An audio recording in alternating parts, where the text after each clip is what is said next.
como está en nuestro programa, estos casos, ustedes todos han presentado sus casos clínicos, el día viernes han terminado de presentar sus casos vuestros compañeros y ya lo que corresponde es hacer un resumen, ¿no? En mi caso, a todos les he presentado estos lindos casos de síndrome de Kindler.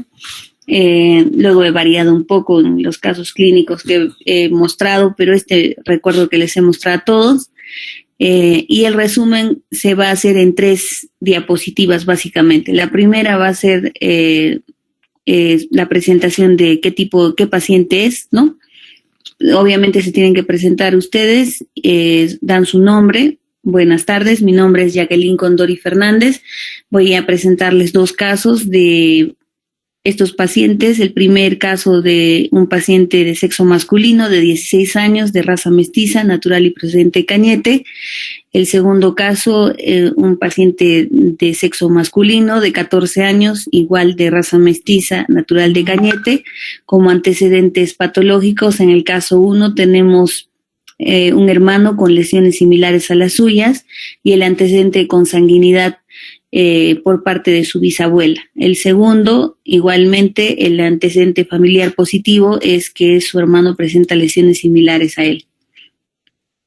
El tiempo de enfermedad en el caso 1 es de 13 años, en el caso 2 es de 11 años, ambos caracterizados por la presencia de lesiones ampullares, predominio de región acral que desde el nacimiento, que aparecen con el mínimo trauma y que van a dejar cicatrices deformantes como las que estamos viendo en las imágenes, estas cicatrices que provocan una pseudosindactilia en ambas manos.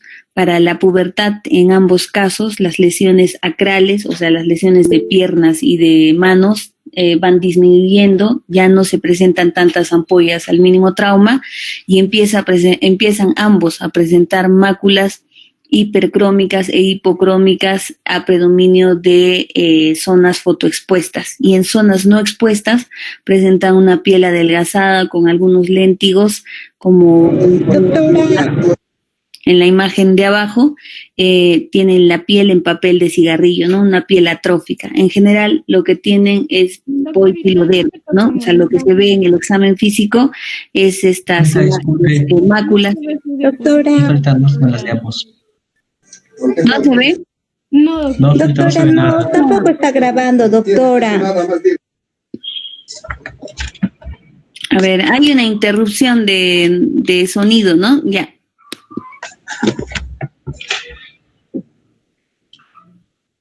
Comenzamos de nuevo entonces, no hay problema. Doctora, no está proyectando las diapositivas, no se ve nada, doctora. Ya, vamos a grabar la reunión. Esta parte no tenía mucho interés de grabar, pero vamos a grabarlo y vamos a compartir pantalla.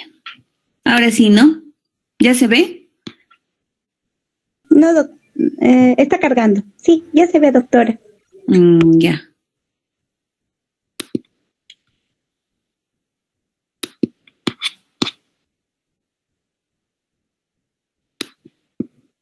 Muy bien, ahora sí, se ve, ¿no?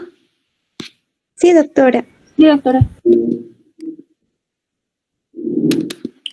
Muy bien, entonces, como les comentaba, chicos, el próximo lunes la clase la vamos a trabajar con ustedes. Como está en el sílabus, corresponde hacer el taller de casos clínicos.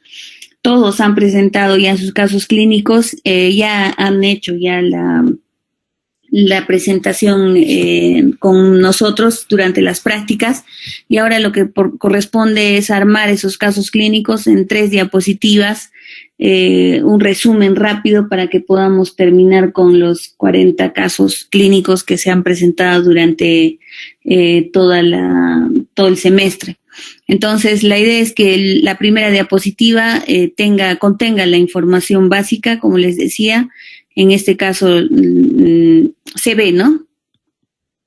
En este caso, la primera diapositiva contiene lo que corresponde a la anamnesis, la afiliación, Los pacientes, el primer caso, un paciente de sexo masculino de 16 años, de raza mestiza, natural y procedente de Cañete. El segundo caso, el mismo, un paciente masculino también de 14 años, de raza mestiza. Ambos son de procedencia naturales y procedentes de Lima, Cañete. En los antecedentes patológicos, en ambos casos, lo positivo es que son hermanos, que presentan lesiones muy similares y que tienen un antecedente de consanguinidad, ¿no? La segunda diapositiva correspondería a su resumen de la historia clínica. Muy rápido, el tiempo de enfermedad del primer caso es de 13 años, el del segundo caso 11 años.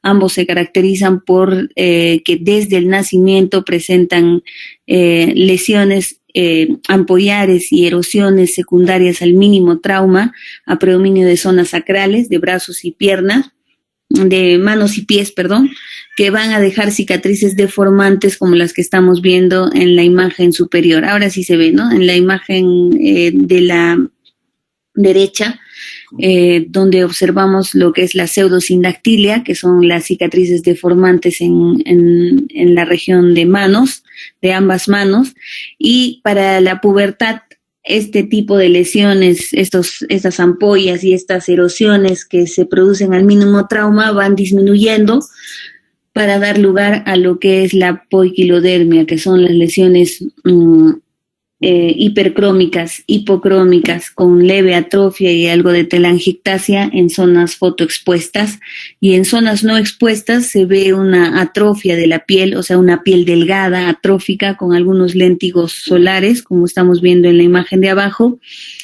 característico de la piel en papel de cigarrillo, ¿no? Con estas características, estos pacientes acuden al Instituto Nacional de Salud del Niño, se hacen exámenes como la inmunofluorescencia, se hace la inmunohistoquímica para quindlina 1, se hace microscopía electrónica, se hace además un estudio genético para ver si hay o si esta patología corresponde o no a una epidermolisis bulosa, y se llega al diagnóstico de síndrome de Kindler, que como sabemos es una enfermedad, como ya les he comentado, pertenece al espectro de las epidermolisis bulosas, ¿no? En este caso es una alteración en el gen FERMT1 que va a provocar esta presencia de lesiones ampollares, como vemos en la microscopía electrónica, por encima de la membrana basal y por debajo de la membrana basal, ¿no? Provocando el desprendimiento de la piel, la presencia de las ampollas y luego la deformación que, como ustedes saben, como ustedes pueden apreciar en las imágenes, se ven en las manos, ¿no? Entonces, el tratamiento en este caso ha sido multidisciplinario. Se ha trabajado con gastroenterología por una alteración en las deposiciones, con encopresis en el caso 2, con oftalmología, con nutrición y con psicología. Acá no hay mucha medicación, básicamente es el soporte que se le da a estos pacientes. En dermatología, el uso de bloqueadores solares por la posibilidad de que esta constante lesión de la piel, que en este caso es secundaria a la exposición solar, vaya a provocar degeneración como carcinoma epidermoide, ¿no? Entonces, justo hoy día vamos a hablar de eso. El carcinoma epidermoide tiene dentro de sus factores de riesgo los traumas repetitivos, y en estos casos, en este tipo de pacientes, pues constantemente la radiación solar va a provocar eritema, va a provocar desprendimiento microscópico de la piel, y esta poiquilodermia a la que hacíamos referencia cuando hablamos de máculas hipercrómicas, hipocrómicas, con leve atrofia y telangiectasias en zonas fotoexpuestas, ¿no? En zonas de rostro y escote. Muy bien, entonces básicamente es eso, ¿no? O sea, hacer una parte de la afiliación. Incluso ahí podría entrar la parte de la historia de la enfermedad. Bueno, en mi caso me ha dificultado hacerlo en 3, pero la idea es que ustedes hagan en 3 diapositivas. Obviamente en mi caso, porque tengo dos casos clínicos para presentar, se ha dificultado esto, pero la idea es que presenten la afiliación, la historia de la enfermedad, indiquen el diagnóstico y el tratamiento, ¿no? Tiene que ser así de rápido para el día lunes y tenemos que ponernos un cronómetro, ¿no? Más o menos tendría que ser la presentación por alumno de 5 minutos. Entre 4 y 5 minutos. ¿Alguna pregunta hasta ahí? Esto lo voy a mandar al grupo para que lo tengan en el grupo de WhatsApp para que se hagan una idea de cómo vamos a trabajar. No hay preguntas, esto sería para el día lunes.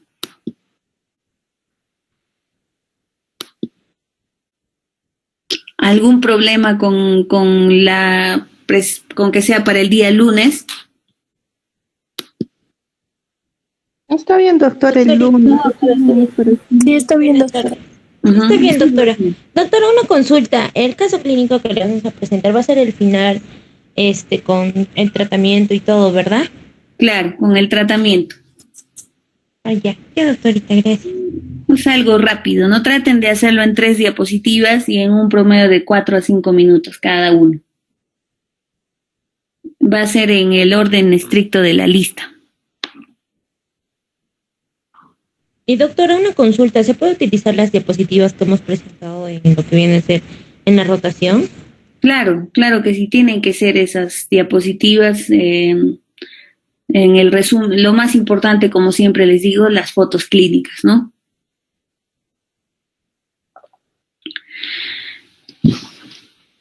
Muy bien, chicos, entonces nos vemos el próximo lunes con esa feria de casos clínicos y como les digo va a ser en el orden estricto de la lista y el próximo lunes estaríamos ya abordando lo que es cáncer de piel tipo melanoma. Entonces vamos a ver cómo nos va en tiempos, ojalá que terminemos, yo creo que sí podemos terminar los 40 casos, pero vamos a ver cómo nos va a ir en tiempo. Bueno, ahora les voy a hablar de lo que es cáncer de piel no melanoma. El cáncer de piel no melanoma, como les he dicho, es una de las partes más importantes de nuestras clases, de nuestra asignatura, porque es definitivamente uno de los problemas más recurrentes en la consulta dermatológica. Acá en el Cusco, por lo que ya hemos hablado, la radiación solar es mucho mayor, tenemos radiaciones de 16, de 18, tan altas como en Pasco o en Puno, porque somos zonas de altura, porque el Perú está cerca de la línea ecuatorial y todo eso condiciona la presencia de radiaciones solares muy por encima de lo que tolera el cuerpo humano, ¿no? Supuestamente nosotros toleraríamos radiaciones de 10 a 11 y a partir de 11 ya se consideran radiaciones altas. Entonces, al nosotros estar expuestos continuamente, los cusqueños, continuamente a una radiación de 16, 18, obviamente vamos a presentar alteraciones y degeneración en la piel. Gracias a Dios, el hecho de que seamos de raza mestiza, de que seamos un Fitzpatrick 4 a 5, nos protege un poco. Pero les comento que en países como España, que no están tan cerca de la línea ecuatorial, pero soportan radiaciones de 12, 13, al ser de raza blanca, caucásicos, son Fitzpatrick 1, 2, ellos tienen mayor incidencia de cáncer de piel. Si uno lee literatura, cáncer de piel no melanoma, si uno lee literatura americana, como lo que estamos viendo acá, en Estados Unidos el cáncer de piel no melanoma tipo carcinoma vasocelular es el cáncer de piel más frecuente en el ser humano. Así lo catalogan ellos, es el cáncer de piel más frecuente en el ser humano, es endémico, es por eso que los dermatólogos hacen mucha cirugía dermatológica porque tratan este cáncer de piel, el carcinoma vasocelular. Entonces, por eso la importancia y por eso les decía que voy a modificar un poco el programa para hablar de este tema de cáncer de piel no melanoma. en sus dos variantes principales, carcinoma vasocelular y epidermoide, en una sola clase, y después ya en otra clase, lo que no es menos importante, nos vamos a abocar a lo que es melanoma específicamente. Muy bien. Entonces, el cáncer de piel no melanoma es el cáncer más frecuente en la raza blanca, como les decía, según la Sociedad Americana de Cáncer. La incidencia de este tipo de cáncer de piel no melanoma está entre 200 y 400,000 casos nuevos en zonas donde la gente es prioritariamente caucásica, Fitzpatrick 1 y 2, hay una incidencia de 375 por 100,000 personas al año. Más o menos el 75% de los cánceres de piel no melanoma va a corresponder al vasocelular y el 25% al carcinoma epidermoide.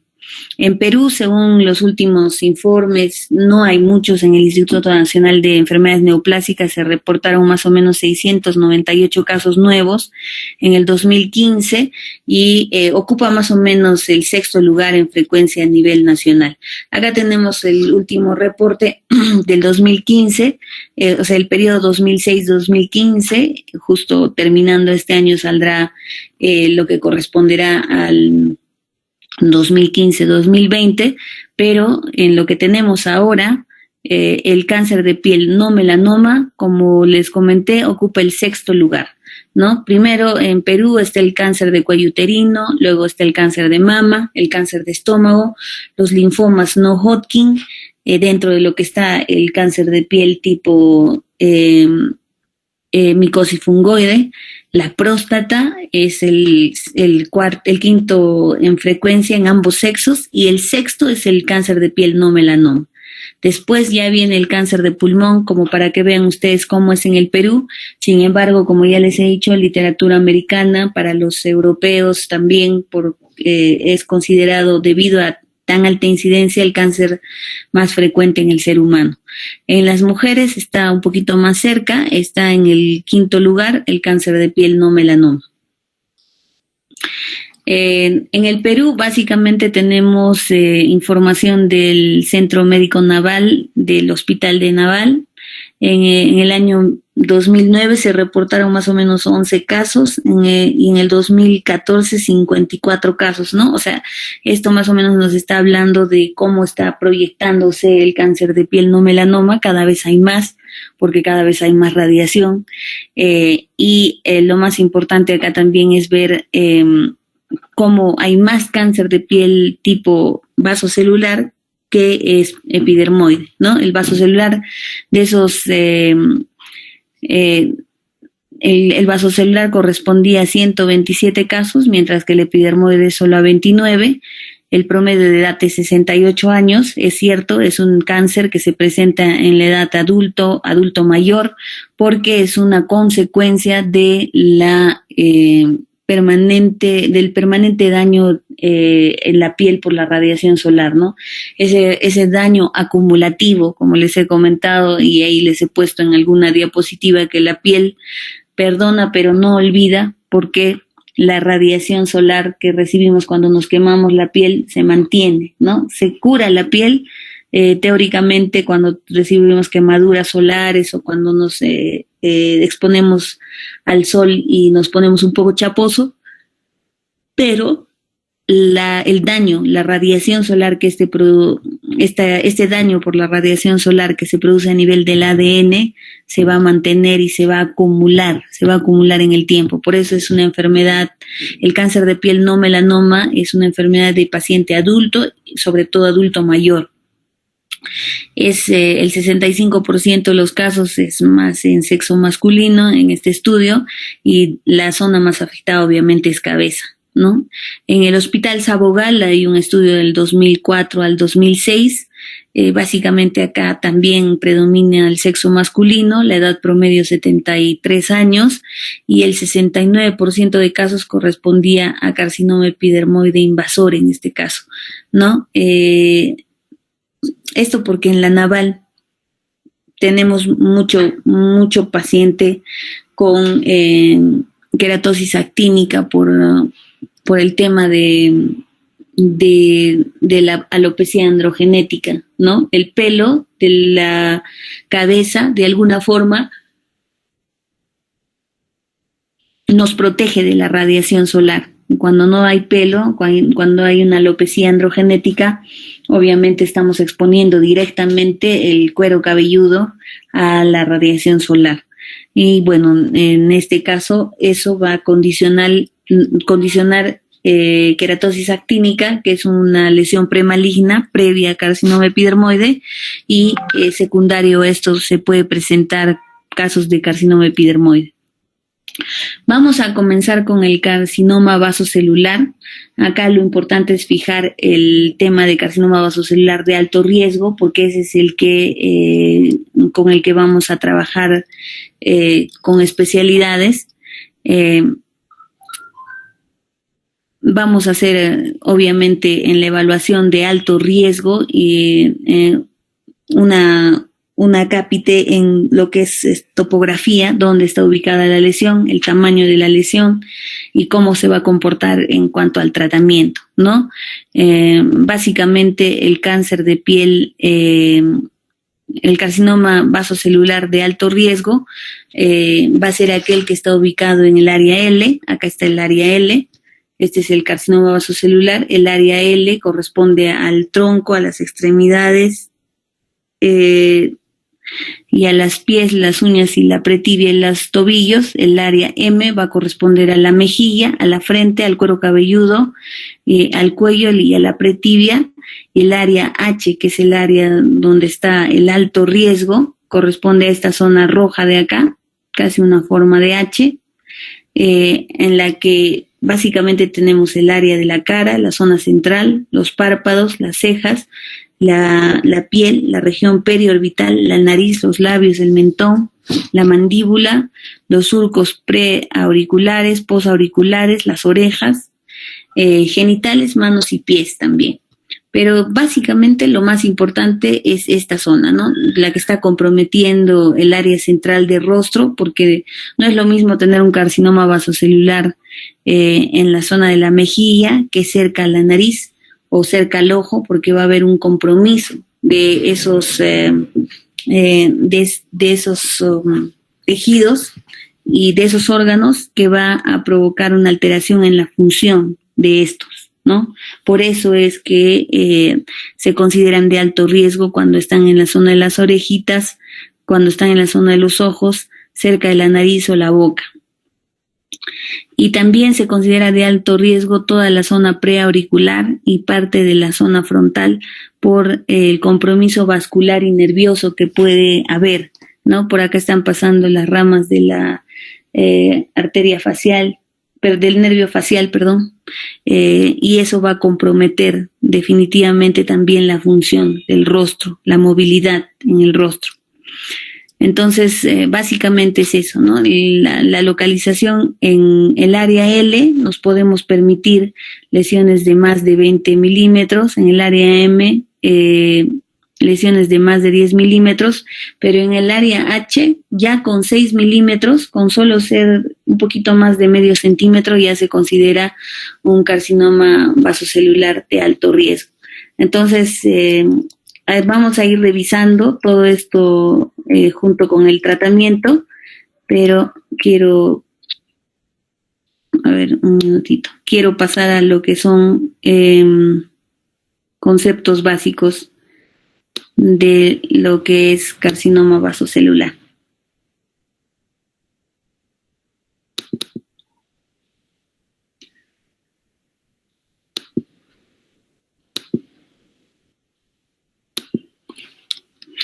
Muy bien, el carcinoma vasocelular entonces es el tumor cutáneo maligno más frecuente en la raza blanca.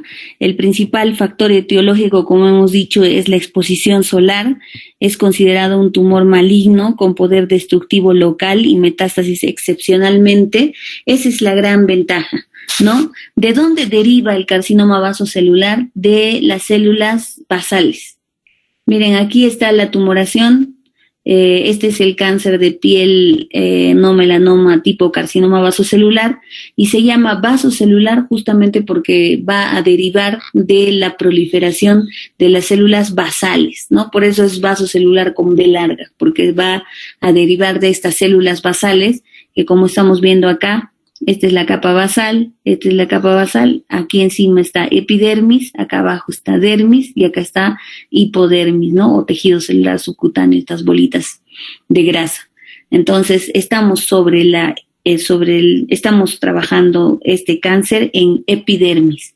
No es un cáncer de dermis, es un cáncer superficial. Por eso, al ser un cáncer superficial, el tratamiento quirúrgico no es tan complejo y muy rara vez, como dice, excepcionalmente nos va a dar metástasis.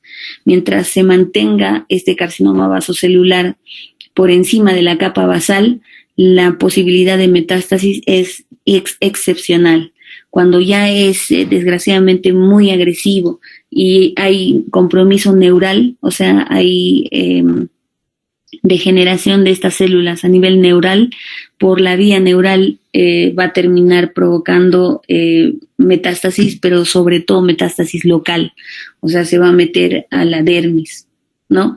Pero en general ustedes deben recordar que este cáncer, que es el cáncer de piel más frecuente es el cáncer más frecuente en el ser humano, el cáncer de piel más frecuente también, el vasocelular, no es tan agresivo, ¿no? Va a mantenerse en lo que es epidermis y va a hacer esto debido a que es derivado de las células de la capa basal, como están viendo acá. La tasa de incidencia de esta enfermedad va aumentando cada vez más. Como les he dicho, desgraciadamente en el Perú, a pesar de que somos de raza mestiza, tenemos una gran incidencia. Si fuéramos blancos, ya todos sería una regla que tengamos, ¿no? Gracias a Dios tenemos nuestra protección natural, los melanocitos nos protegen de la radiación, la melanina nos protege de la radiación solar de alguna forma, y a pesar de ello, el cáncer de piel tipo carcinoma vasocelular está aumentando, como les he mostrado en esos estudios, en la exposición que hemos dejado pendiente. Muy bien. Entonces,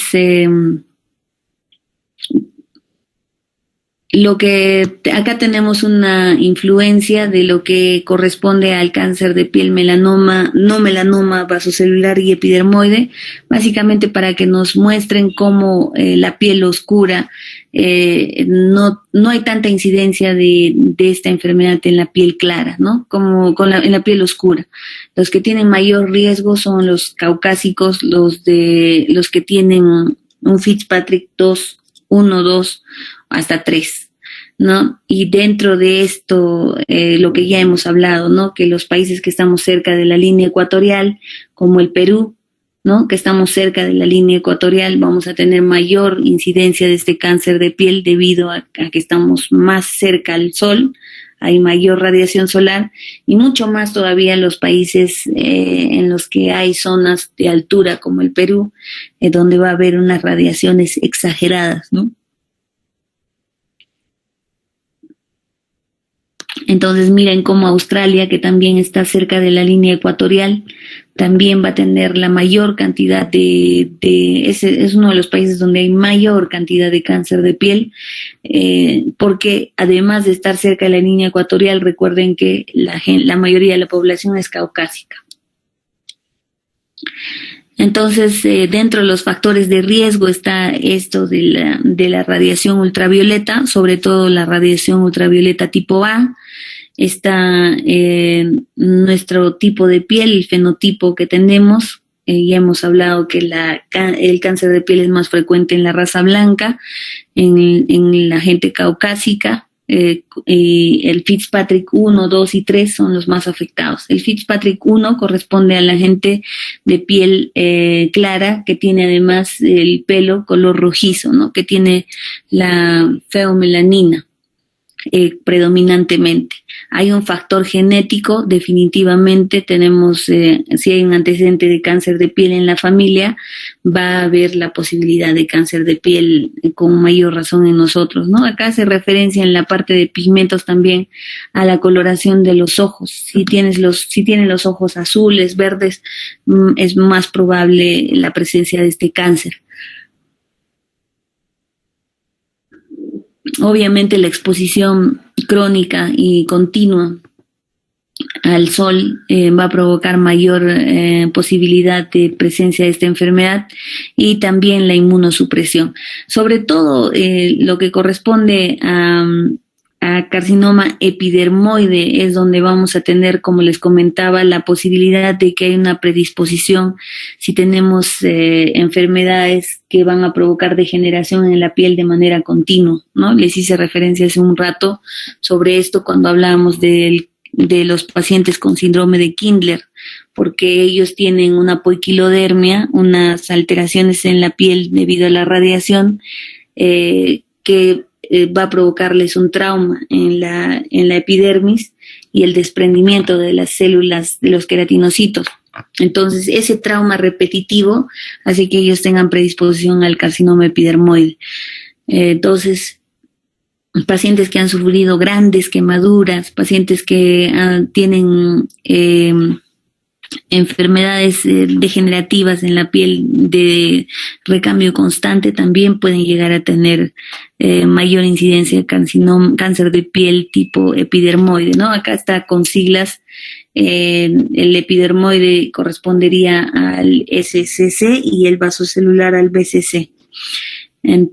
Además hace referencia a lo que es inmunosupresión. Los pacientes que tienen VIH suelen hacer con mucha frecuencia cáncer de piel tipo no melanoma del tipo epidermoide. Bueno, las variantes, en la clasificación en las variantes clínicas del carcinoma vasocelular son básicamente clínicas e histológicas, ¿no? Pero las clínicas, el 45 a 60% va a corresponder al carcinoma vasocelular de tipo nodular o ulcerativo. Esto es lo que más se ve, este nódulo perlado o pápula perlada. Miren esta lesión. Nunca se olviden de esto. Casi siempre el paciente de tez blanca va a venir con estas lesiones, con pápulas o nódulos perlados translúcidos de crecimiento lento, ¿no? Lo tienen 1 año, 2 años, que suelen ulcerar y sangrar. Sangran bastante porque el vaso celular tiene esa característica. Tiene dentro de su superficie, como ven acá, en ambas imágenes, se pueden ver vasitos ramificados, ¿no? Como telangiectasias. Estas suelen ulcerar, y lo que vamos a ver en esta zona, en esta lesión en la figura B y en la E, son lesiones ya ulceradas con una costra hemática, pero también hay pigmento en algunos casos, ¿no? A veces hay ulceración, pero también hay pigmentación, y eso es lo que vamos a ver en el paciente latino. El paciente latino, el paciente caucásico blanco de ojos verdes, como vemos acá, va a tener clásicamente una pápula o nódulo perlado con estas telangiectasias, mientras que el paciente latino, el paciente de Fitzpatrick 3, 4 como nosotros, va a tener lesiones que suelen ulcerar, pero que también suelen estar pigmentadas, ¿no? Una coloración más oscura. Y a eso es una variante clínica, es el carcinoma vasocelular pigmentado. Luego tenemos la forma morfeiforme. La forma morfeiforme hace referencia a la morfea, que son lesiones extensas,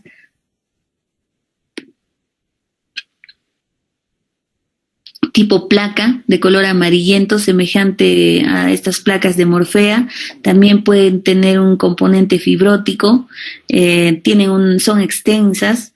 Es difícil de tratar porque no se puede definir bien los márgenes, casi no se trata de manera quirúrgica debido a esto, porque no se puede definir dónde comienza y dónde termina la piel sana, entonces es difícil hacer los trazos para los bordes de la cirugía, pero en general las morfeiformes corresponden al 4 al 17%, y por ese motivo, porque no se pueden definir los bordes, es que tiene mal pronóstico.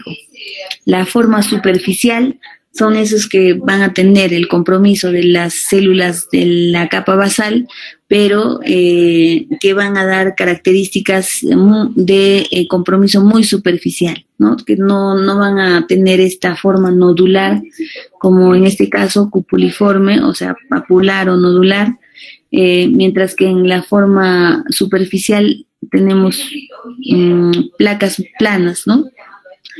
Con una descamación muy superficial. Los bordes son perlados, pero generalmente son bastante planas, ¿no? Como están viendo acá, tienen muy buen pronóstico. Como son tan superficiales, tan delgadas, tan planas, a veces se tratan con crioterapia y van muy bien, no necesitan tratamiento quirúrgico. Acá tenemos lo que es el carcinoma vasocelular fibroepitelial o de Pincus, que le decimos nosotros, en el que es una variante que tiene una coloración rosada claro, ¿no? Por eso le dicen Pincus. Es más frecuente en la región de la espalda, son fibroepiteliales, o sea, son como de consistencia sólida, pero blanda a la vez, consistencia sólida, blanda, corresponden a unas lesiones tipo pápula, como ven acá, incluso ulcerada en este caso, que se tiene que diferenciar con el pólipo fibroepitelial o neurointradérmico, ¿no? Parecen lunares de carne, pero son pero son carcinomas vasocelulares. Y acá lo que les comentaba, ¿no? Lo que vamos a ver nosotros. El carcinoma vasocelular de tipo pigmentado. Vamos a ver nódulos, pero no tan perlados, más bien con una pigmentación adicional. ¿Y a qué nos hace referencia esto? ¿A qué les parecería esto? Parece un melanoma. Entonces, en el cáncer de piel tipo no melanoma, en el vaso celular, que nos da a nosotros, a los latinos, que a los de raza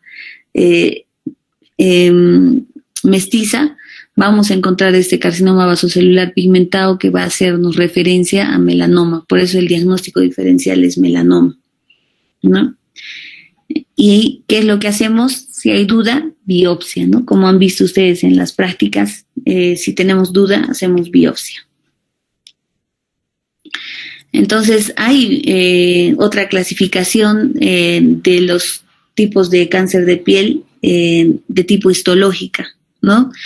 Sobre todo debido a que hay una clasificación que va a depender del tamaño de los nidos de las células basales, ¿no? De estas células basaloides que le dicen.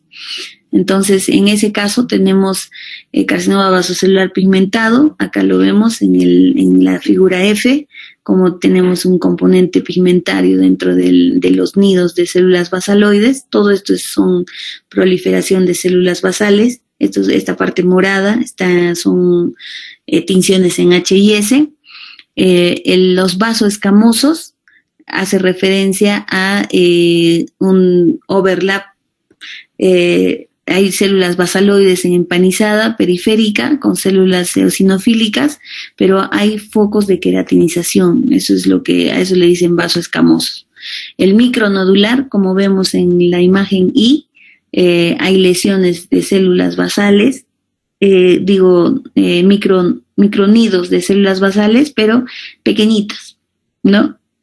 Son micronodulares, por eso. Acá tenemos un nódulo pigmentario y acá tenemos micronódulos que van a dificultar el tratamiento, porque estos tratamientos son quirúrgicos. Imagínense cuando hay tantos micronódulos, lo difícil que va a ser retirar toda la pieza para dejar áreas libres, ¿no? Y finalmente el morfeiforme que les comentaba, que va a estar asociado a nidos de células basaloides, estas partes moradas, pero que están confundidas dentro de tejido de un estroma fibrótico. Y al no tener unos bordes bien definidos, también nos va a dar mal pronóstico. Entonces, los que nos van a dar peor pronóstico son estos, los carcinomas vasocelulares micronodulares, los morfeiformes. Es muy confuso, como dice acá, ver los patrones histológicos. En dermatología nosotros tenemos una parte de la especialidad en la que hacemos histopatología y trabajamos junto con los patólogos los diagnósticos. Y lo que tienen que recordar de todo esto es que los nodulares son los más frecuentes, ¿no? Lo que vamos a recordar es que los nodulares van a corresponder al 45 a 65% de los casos de carcinoma vasocelular. Los pigmentados van a ser los que tenemos que hacer diagnóstico diferencial de melanoma y son los que se van a presentar sobre todo en la raza mestiza como la nuestra, y que los de peor pronóstico, sobre todo histológicamente hablando, son los micronodulares y los morfeiformes. Hay un arsenal en el tratamiento terapéutico de carcinoma vasocelular muy amplio debido a estas características que les he mostrado en la histología y en la clínica que nos permiten acceder con facilidad al cáncer, ¿no? Y ya les he dicho nuevamente que la ventaja que tenemos los dermatólogos es que trabajamos con un tejido que está a nuestra vista. De ese tejido podemos tomar biopsias, ese tejido podemos tratar con diferentes procedimientos, no necesariamente quirúrgicos, ¿no? Por eso es que hace referencia en esta diapositiva al arsenal terapéutico amplio que tenemos en carcinoma vasocelular. Hay muy pocos estudios para ver eficacias entre entre tratamientos quirúrgicos y no quirúrgicos. Definitivamente el tratamiento quirúrgico va a ser el más efectivo, porque es el que va a provocar menos recurrencia y es el que nos va a permitir retirar el cáncer en su mayor extensión. Ese es básicamente el objetivo. Y hay que recordar que para definir cuál va a ser el tratamiento tenemos que ver factores derivados del propio tumor, o sea, sus características histológicas y clínicas sobre todo, factores derivados del enfermo. Hay pacientes que tienen una condición o alguna enfermedad que va a hacer que tenga, por ejemplo, que no pueda operarse, a pesar de que el tratamiento quirúrgico sea lo mejor, tal vez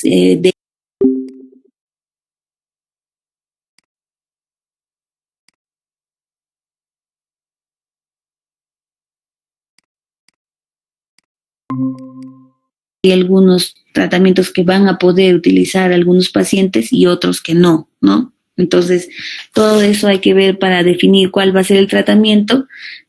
Hay que definir cuándo es de alto o bajo riesgo, lo que estábamos hablando en la exposición anterior. Vamos a volver a esa exposición para definir bien lo que son lesiones de alto y bajo riesgo, pero básicamente, como hemos hablado, hay zonas de la piel que son de más alto riesgo que otras, ¿no?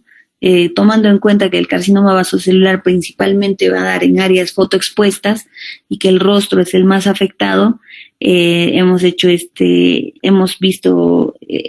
viendo este esquema en el que se ve en rojo las áreas de mayor exposición, de mayor riesgo, de alto riesgo a recidiva. El alto riesgo se refiere a alto riesgo a recidiva. Por consiguiente, las técnicas quirúrgicas o los tratamientos tienen que ir dirigidos a extirpar el tumor de la mejor manera posible, ¿no?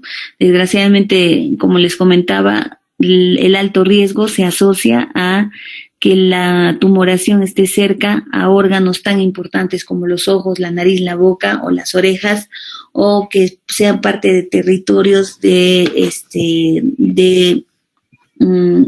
por donde pasan diferentes nervios o arterias de la economía del rostro, ¿no? Entonces, cuando tenemos nuevamente, como les comentaba, lesiones de menos de 6 milímetros, de más de 6 milímetros en esta área roja, la consideramos de alto riesgo. Cuando tenemos lesiones de más de 10 milímetros en esta área amarilla, la consideramos de riesgo intermedio. Y cuando tenemos lesiones de más de 20 milímetros o 2 centímetros en estas áreas, la consideramos ya de alto riesgo. O sea, el tamaño va a variar según el área donde está la lesión, ¿no? Solamente con más de 6 milímetros ya tenemos un cáncer de piel de alto riesgo en el área H, ¿no? Pero si tenemos uno de 6 milímetros en este área que es el área L, no lo consideraríamos de alto riesgo. Tendría que tener más de 20 milímetros o 2 centímetros para decir que es de alto riesgo. Entonces, eso también es importante. La cirugía principalmente es escisional, ¿no? Cuando hemos hablado sobre vuestra práctica de cirugía, hemos hablado sobre biopsia de piel incisional y escisional. La incisional es la que nos va a permitir retirar un pedazo de piel de la zona afectada, ¿no? Digamos, tenemos una placa y un pedacito pequeño vamos a retirar normalmente cuando hacemos biopsia incisional con el punch o el bisturí redondo que me han visto usar. Sin embargo, cuando tenemos sospecha de cáncer de piel, idealmente lo que se tiene que hacer es, cuando se tiene diagnóstico, de cáncer de piel y hacemos una cirugía, al extraer el total del cáncer, que es la idea, estamos haciendo una extracción, una cirugía escisional, estamos retirando todo. Y no solo se retira todo, sino que se tiene que dar un margen de seguridad. Estos márgenes deberían ser más o menos de 4 milímetros en el de bajo riesgo y hasta 10 milímetros de riesgo, de margen de seguridad cuando se trata de alto riesgo. Entonces, entre 4 y 10 milímetros, quiere decir entre 0.4 centímetros y 1 centímetro de margen de seguridad nos tenemos que dar en carcinoma vasocelular. Y eso cuando está en ojo, cuando está en boca, cuando está en nariz, termina provocando cicatrices deformantes.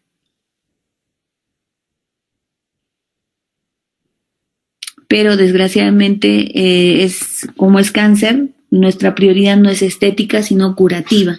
Y hay que tomar en cuenta siempre que la cirugía excisional va a ser la que mejor pronóstico nos va a dar y la que nos va a permitir hacer un control histológico de márgenes del tumor, ¿no? Una vez que uno retira la pieza, al mandar la anatomía patológica, la idea es que el patólogo nos diga, aparte de las características del cáncer, que los bordes de la lesión que hemos retirado están libres, ¿no? Están libres de cáncer.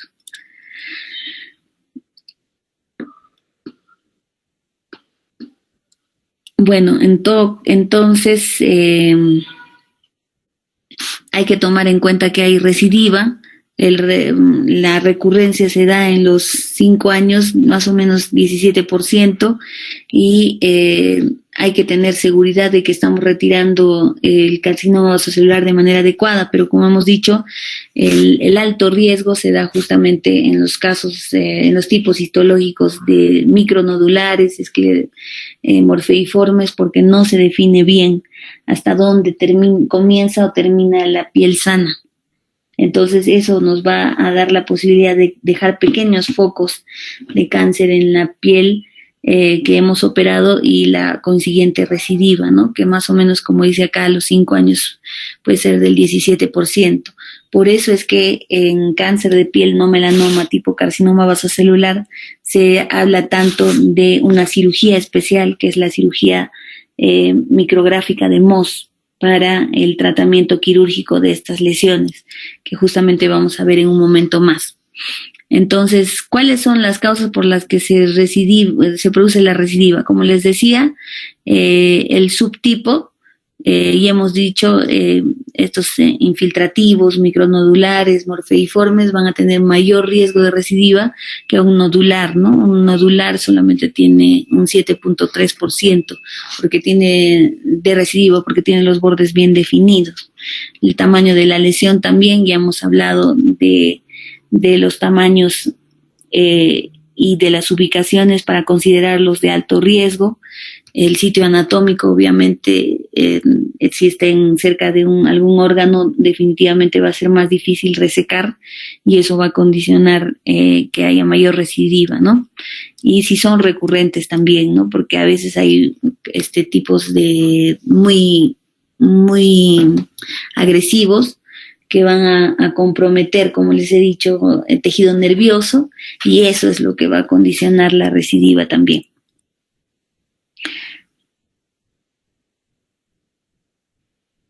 Muy bien, entonces aquí nos vamos a lo que les comentaba, ¿no? La cirugía micrográfica de Mohs. A ver, vamos a ver si hay imágenes acá.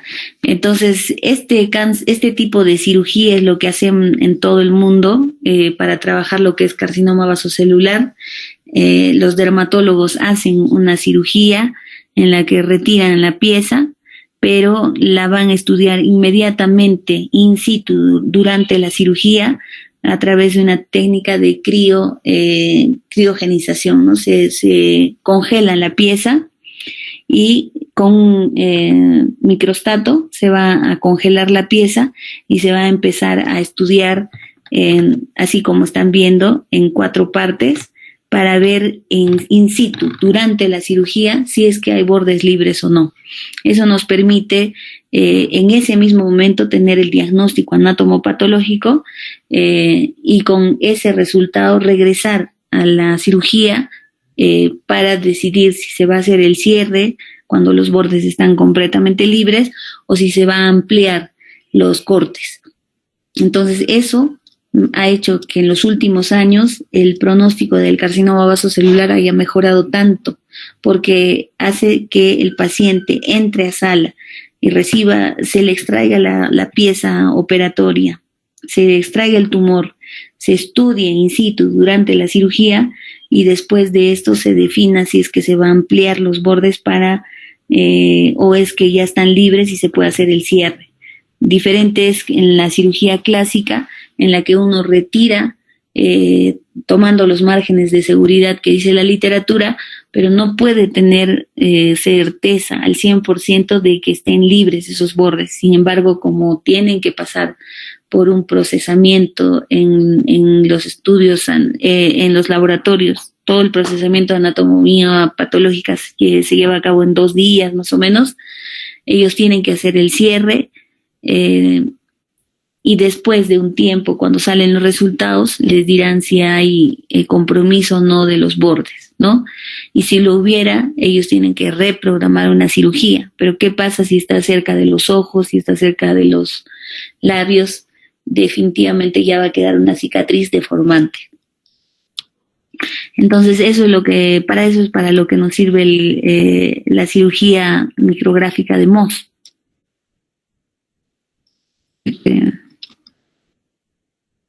Entonces, esta cirugía fue descrita por Friedrich Mohs en 1941. Es una técnica quirúrgica con control histológico de los bordes, como les he comentado. Utiliza para eliminar tumores cutáneos, para eliminar tumores cutáneos de alto riesgo. Permite un análisis del 100% de los bordes por ese método que les he dicho de congelamiento. Y nos va a dar una menor tasa de recurrencia, ¿no? Y mejores porcentajes de curación, hasta 99% para tumores primarios y 95% para recurrentes. Las limitaciones son la alta especialización. Definitivamente el cirujano dermatólogo tiene que entrenarse en lo que es todo el proceso que les he mostrado hace un momento, desde la extracción de la pieza, el estudio anatomopatológico y los tiempos quirúrgicos que van a ir desde 30 minutos hasta 2 horas, ¿no? Pero que en varios países donde he tenido la oportunidad de verlo, lo hacen de manera conjunta junto con un equipo multidisciplinario, ¿no? Está el dermatólogo, está el anatomopatólogo, en algunos casos también está el cirujano plástico. El tiempo quirúrgico obviamente se va a prolongar un poco porque hay una parte en la que se tiene que procesar toda la pieza y el costo por el tema multidisciplinario también se hace más elevado. Las indicaciones de la cirugía de Mohs definitivamente son todos esos cánceres de piel de alto riesgo, ¿no? Mayores de 2 centímetros, que van aquellos en los que hay una afectación perineural en el reporte de anatomía patológica, que no hayan bordes bien definidos, por ejemplo un carcinoma vasocelular tipo morfeiforme, en el que uno retira la pieza pero no puede definir dónde comienza o dónde termina la piel sana, como les comentaba. Entonces, al hacer la cirugía micrográfica de Mohs, tenemos la oportunidad de que en ese momento vean si hemos dejado cáncer o ya hemos liberado toda la pieza. No, nuevamente las imágenes de lo que es la cirugía de Mohs. Es definitivamente el tratamiento de elección para lo que es cáncer de piel tipo no melanoma vasocelular de alto riesgo. Acá básicamente, como ven, siempre está indicada la cirugía de Mohs para lo que es la presencia de cáncer de piel después del tratamiento convencional, cuando los bordes están tomados, ¿no? Pero lo que deben recordar es que el tratamiento de carcinoma vasocelular de alto riesgo, de preferencia, es la cirugía de Mohs. Luego ya vienen estos otros tratamientos alternativos, aparte de la cirugía convencional. También se puede utilizar imiquimod, terapia fotodinámica. La terapia fotodinámica no se usa mucho en Latinoamérica porque no da muy buen resultado en paciente latino, va muy bien en paciente caucásico de raza blanca porque no hay ese problema de la interacción con la melanina o los melanocitos, ¿no? Pero la terapia fotodinámica definitivamente en Europa va bien, en Latinoamérica no, por eso no es muy popular. El imiquimod sí, son inmunomoduladores, pero tiene su indicación, ¿no? Básicamente es para los cánceres de piel de bajo riesgo y de tamaño pequeño, ¿no? De menos de 1 centímetro. Básicamente eso. Y otros tratamientos alternativos no quirúrgicos son la criocirugía. Con la mayoría de ustedes hemos visto lo que es la crioterapia y les había hecho comentario de que la crioterapia se utiliza para lo que es verrugas y también cáncer de piel, ¿no? Entonces acá justamente están hablando de eso, de que la criocirugía es un procedimiento válido para tratar cáncer de piel, pero de bajo riesgo, ¿no? Y superficial. Cuando tenemos un cáncer de piel tipo superficial, de bajo riesgo, que no tiene gran tamaño, podemos hacer criocirugía. Primero se hace un curetaje, o sea, se hace un raspado de la piel, tratando de retirar la mayor cantidad de tejido dañado, sin sobrepasar la capa basal, y luego se hace con el soplete o con el criogan de nitrógeno líquido, que sirve para la criocirugía, una quemadura controlada por un promedio de 10 a 20 segundos en 2 ciclos, lo que va a permitir destruir el tejido y las lesiones de cáncer, ¿no? Se puede repetir más o menos en 12 semanas, en 3 meses aproximadamente, y tiene buen pronóstico. Entonces, también se puede utilizar la electrofulguración, pero no va muy bien. La terapia fotodinámica ya les he dicho que es básicamente para el paciente caucásico. La radioterapia ya correspondería a ese carcinoma vasocelular muy raro que da metástasis local y que es muy agresivo, ¿no? El imiquimod es una alternativa, el láser también, pero no hay estudios de carcinoma vasocelular tratados con láser que estén publicados y que se hayan comparado con los otros métodos, por eso es que no se puede decir cuál es mejor. El 5-fluoracilo también, al igual que el imiquimod, inmunomoduladores, y el interferón también. Entonces, eso sería lo que es vasocelular. Ya les he mostrado las lesiones características en nódulos.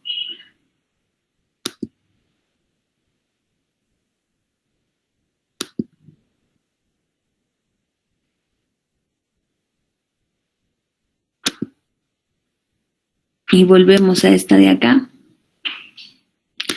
Entonces el vaso celular, miren este vaso celular pigmentado, nuevamente volvemos, es lo más frecuente que hay en lo que es cáncer de piel. Ya les he dicho que en Estados Unidos se considera el cáncer de piel el cáncer más frecuente en el humano, y dentro de este grupo de cáncer de piel no melanoma es el más frecuente, ¿no? Corresponde al 75% de los casos. Pero hay un 25% de los cáncer de piel no melanoma que corresponde al carcinoma epidermoide, que es lo que vemos acá en la parte de abajo, o carcinoma espinocelular. ¿Y por qué le dicen epidermoide o espinocelular? Porque va a depender de la capa espinosa, ¿no? ¿Recuerdan el esquema que vimos sobre carcinoma vasocelular? Este dependía de las células basales de la epidermis. En cambio, el carcinoma epidermoide es un poco más superficial. Es un cáncer que va a depender de la capa espinosa, ya no de la capa basal, sino de la capa espinosa. Por consiguiente, su característica principal es descamativa, ¿no? Esta es una lesión descamativa. Entonces, ya hemos hablado de la incidencia de cáncer de piel no melanoma en general. Están ahí incluidos el vasocelular y el epidermoide. Hemos hablado del cáncer de piel tipo vasocelular y las características en el caso de alto riesgo. Ya sabemos que cuando tenemos en la zona H lesiones por encima de 6 milímetros son consideradas de alto riesgo. En la zona M por encima de 10 milímetros son consideradas de alto riesgo o 1 centímetro. Y en la zona L, cuando tienen más de 2 centímetros, van a ser consideradas de alto riesgo. Otra característica que indica que son de alto riesgo de recurrencia es que los bordes no estén bien definidos, que sea una lesión recurrente, o sea que ya haya habido un antecedente de una lesión que se ha operado anteriormente. Si hay un antecedente de inmunosupresión, definitivamente eso va a aumentar el riesgo del desarrollo del cáncer. El patrón histológico, esta parte es pregunta de examen. El patrón histológico y estos patrones de riesgo, sobre todo el patrón morfeiforme que hemos hablado, esclerosante, infiltrativo y micronodular. Y cuando hay invasión perineural, ¿no? Porque como les he dicho, eso es un signo de agresividad.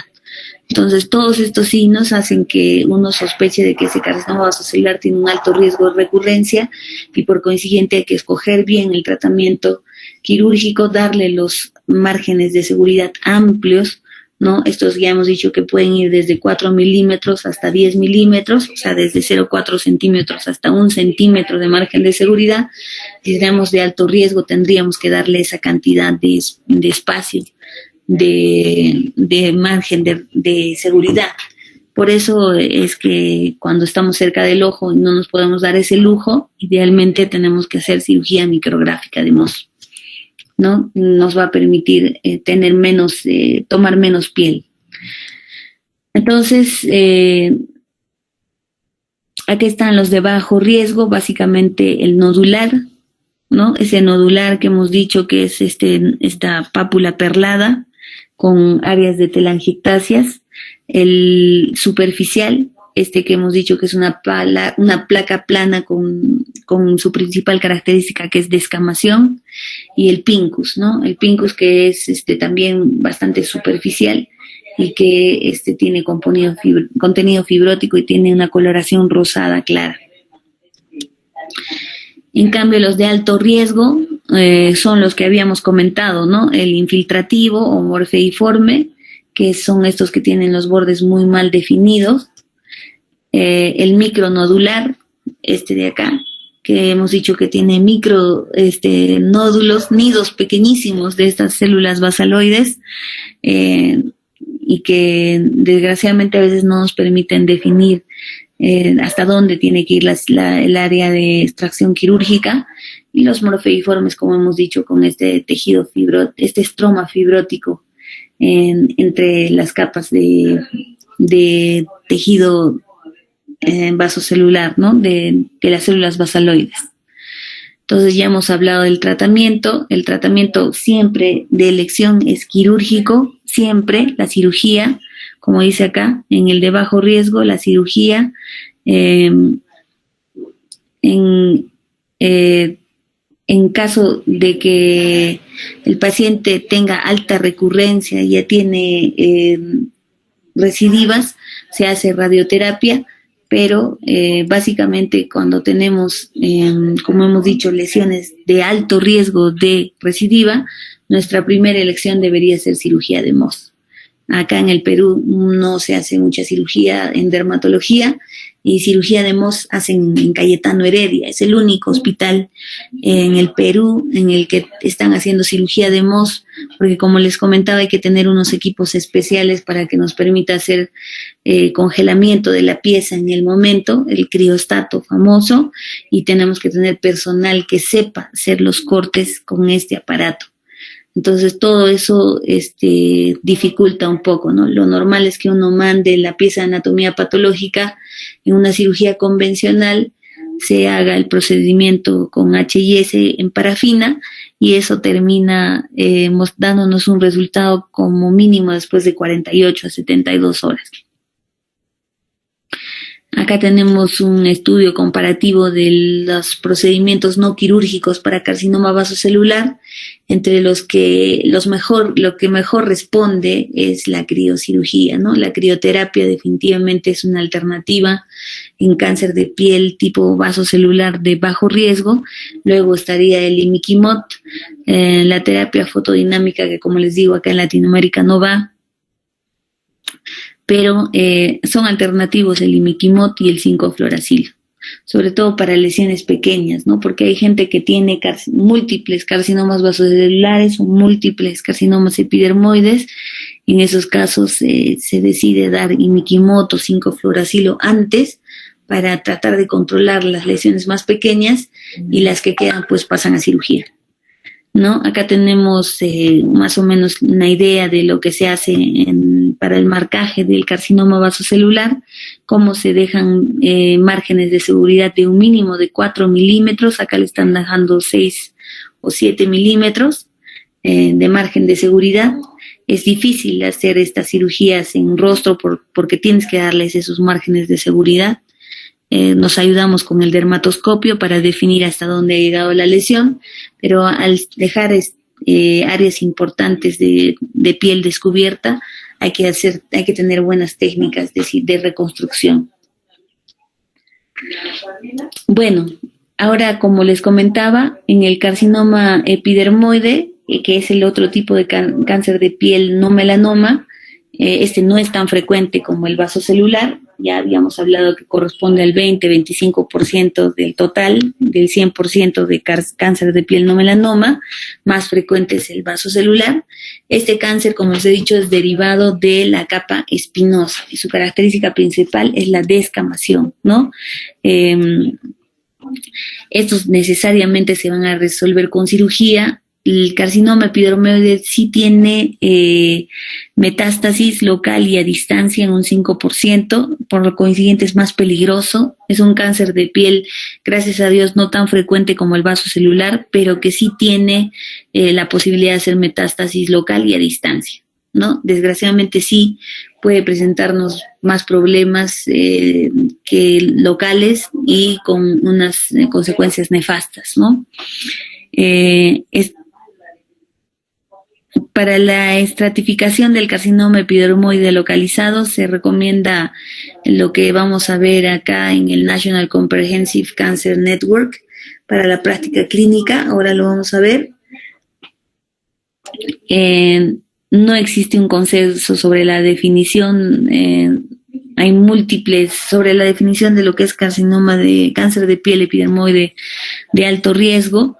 Ahorita vamos a ver los factores, básicamente los 12 factores de alto riesgo, pero siempre que tengamos una tumoración de carcinoma epidermoide por encima de 2 centímetros, ya lo consideramos de alto riesgo, ¿no? Acá tenemos los criterios para considerar de alto riesgo, muy similar a vasocelular. En la zona H, si es de más de 6 milímetros, consideramos que es de alto riesgo. En la zona M, si es más de 10 milímetros, y en la zona L, si es más de 20 milímetros. Que los bordes estén mal definidos, que sea un tumor recurrente, que sea un paciente inmunosuprimido. Como les he dicho, los pacientes con VIH hacen bastante carcinoma epidermoide. Que en el lugar ya haya habido alguna manipulación de tipo radioterapia o inflamación crónica, que el tumor sea de rápido crecimiento, que tenga síntomas neurológicos el paciente, En este caso, histológicamente, el tipo adenoideo, adenoescamoso o dermoplásico son los de peor pronóstico. Los que son pobremente diferenciados son los que tienen peor pronóstico. El compromiso perineural linfático vascular va a condicionar la agresividad del cáncer. Si tenemos un compromiso perineural, definitivamente va a ser mucho más rápido la metástasis local y la metástasis a distancia, por el tema del compromiso linfático y vascular, ¿no? El perineural nos va a dar el compromiso metastásico local, y el linfático y vascular nos va a dar la posibilidad de que este cáncer se disemine a distancia, ¿no? La metástasis a distancia. Entonces, para eso se hace ciertos estudios, como se ve en la anatomía patológica los niveles de Clark, que vamos a ver en un momento. Entonces, acá es un resumen. Cuando está en la zona H, ya hemos dicho que tiene que tener, si tiene más de 6 milímetros, ya se considera de alto riesgo, pobremente diferenciado, entre otros, ¿no? Y aquí nuevamente, para recordarle la famosa zona H, ¿no? Todo cáncer que esté alrededor de los ojos, alrededor de la boca,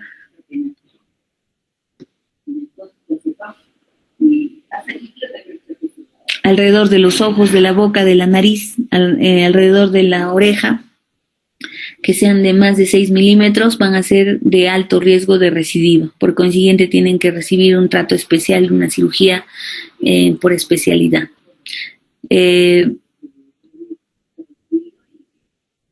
Luego, lo que condiciona también el alto riesgo de recurrencia es cuán diferenciado está, ¿no? Si está pobremente diferenciado, obviamente hay más riesgo de recidiva y peor pronóstico. Y aquí está lo que les hablaba de los niveles de Clark. Cuando uno hace el estudio anatomopatológico, tiene que recibir un informe en el que nos hablen sobre el índice de Breslow y los niveles de Clark. Ahora se maneja más lo que es el Breslow, ya no se maneja mucho el Clark, pero básicamente el Clark habla sobre el Clark 1 cuando la lesión está comprometiendo solo epidermis, el Clark 2 cuando está en la unión dermoepidérmica, el Clark 3 cuando está en la dermis, papilar o dermis superficial, el 4 cuando ya está comprometiendo dermis reticular o dermis profunda, y el 5 cuando ya está comprometiendo tejido celular subcutáneo. Y según eso se hace la estratificación TNM, ¿no? Igual que cualquier cáncer, el TNM, el T0 es in situ, el 1 corresponde a la presencia de la lesión in situ con 0 factores de riesgo, el 2A con factor de riesgo, 2B con 2 a 3 factores de riesgo y el 3, 4 factores de riesgo o una invasión a hueso. A ver, aquí vamos a ver. Cuando hablamos de carcinoma epidermoide de tipo in situ, estamos hablando de la enfermedad de Bowen, la eritroplasia de Queyrat o la papulosis bowenoide cuando estamos en zona genital, ¿no?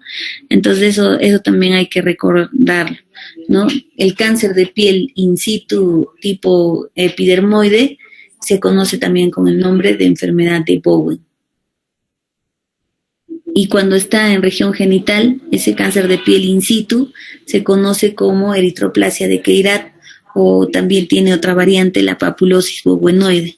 Hay otras formas especiales en la región, en la mucosa oral, el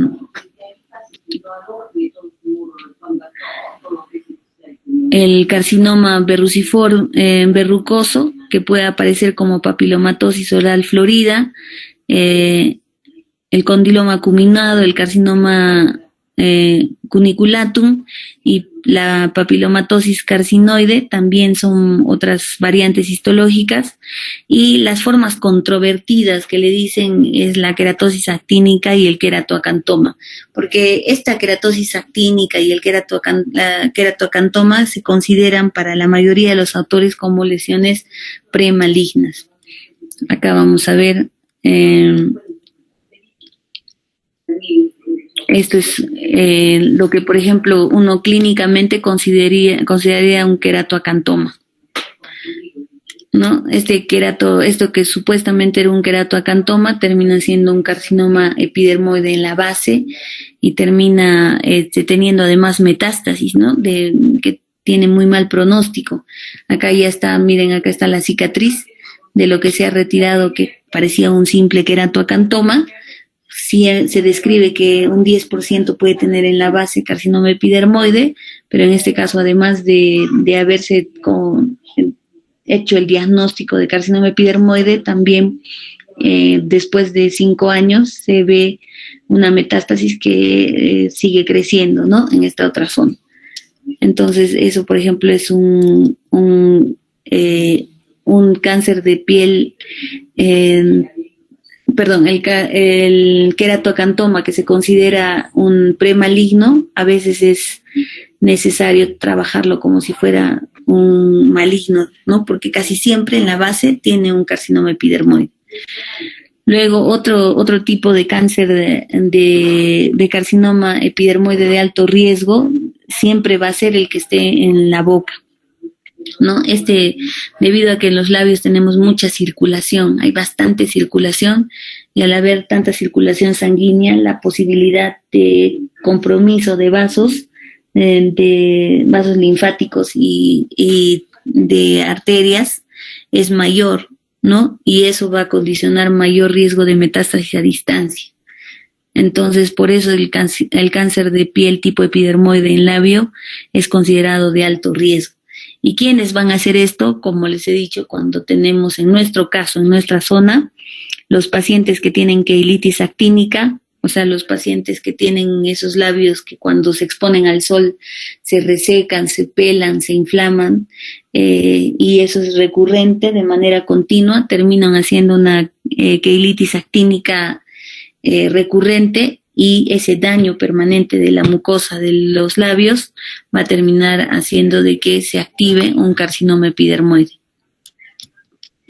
Acá tenemos, por ejemplo, una imagen de lo que ha sido un cáncer de piel tipo epidermoide en cuero cabelludo, cómo ha hecho metástasis a otras áreas, ¿no? Cercanas, pero ya no es metástasis local, ¿no? Están ya por la región preauricular, como vemos en la anatomía patológica. A pesar de que se ha hecho una cirugía, se ha retirado todo el cáncer, ya estamos viendo la metástasis, ¿no? O sea, sí nos va a dar metástasis, sí nos va a dar en un 5% la posibilidad de tener metástasis a distancia, y eso es lo peligroso del carcinoma epidermoide. Bueno, hasta ahí lo que es cáncer de piel no melanoma. Un poco. Acá nos vamos a quedar para que se acuerden de lo que es cáncer de piel no melanoma, ¿no? Acá un clásico, cáncer de piel no melanoma tipo vasocelular pigmentado, que es lo que más tenemos acá en nuestra realidad con nuestra gente, y el carcinoma epidermoide que más tenemos acá también, que es de alto riesgo, que es en labio, ¿no? Debido a las altas radiaciones alta radiación solar que recibimos. Mucha gente en el campo tiene keilitis actínica, o sea, esa inflamación de la mucosa de los labios debido a la radiación solar, y ese daño recurrente, continuo, como les digo, va a terminar provocando degeneración y cáncer de piel tipo epidermoide. Entonces, estos dos casos, esas dos imágenes características de lo que más pueden ver en la consulta ustedes como médicos. Muy bien, ¿hasta ahí alguna pregunta?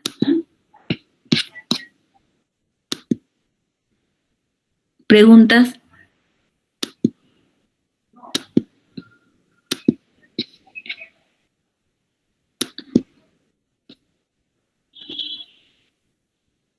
No hay más preguntas.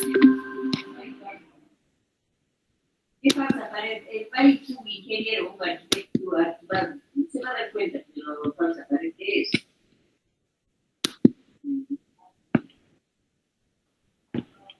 Es un perito, pues, el que tiene que ser un perito, porque va a entrar. Yo no voy a entrar. No tenemos preguntas entonces para lo que es cáncer de piel no melanoma, tipo vasocelular y epidermoide. ¿Por qué? Porque ya hay un informe de defensoría, ya es todo, ya.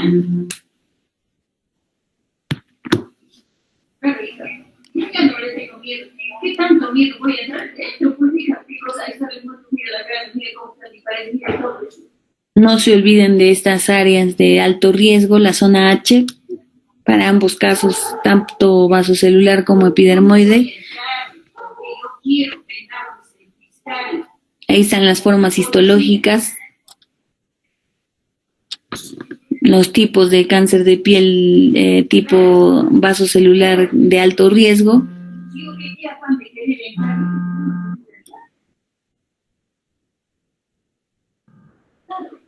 Y finalmente el cáncer de piel tipo epidermoide, que también como les he comentado, desgraciadamente va a tener mayor riesgo de metástasis local y a distancia, ¿no?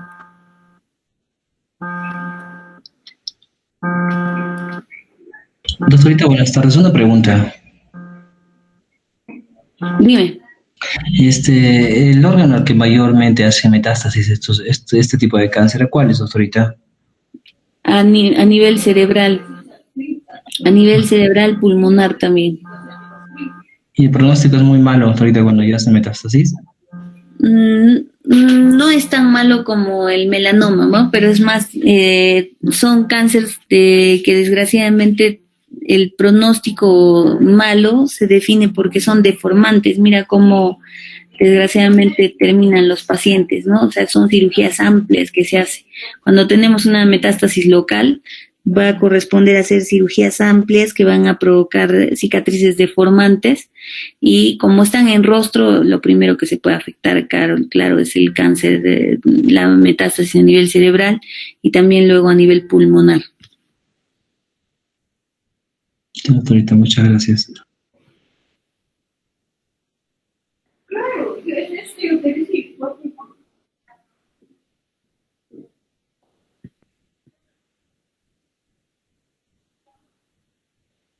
no puede seguir, yo no sé operar nada. Lo único que yo digo es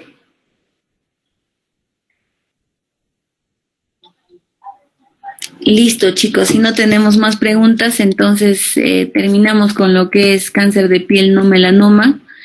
No se olviden que el carcinoma vasocelular es lo que con más frecuencia vamos a ver. Les voy a enviar este resumen de lo que hemos hablado, que es el caso clínico. Traten de hacerlo en 3 diapositivas como hemos quedado. En cronómetro practiquen 4, máximo 5 minutos. Y nos vemos el lunes para hacer un recuento de todos los casos clínicos que hemos visto durante el año con todos ustedes en la práctica. Doctorita, muchas gracias. Gracias, doctorita. Gracias, doctora.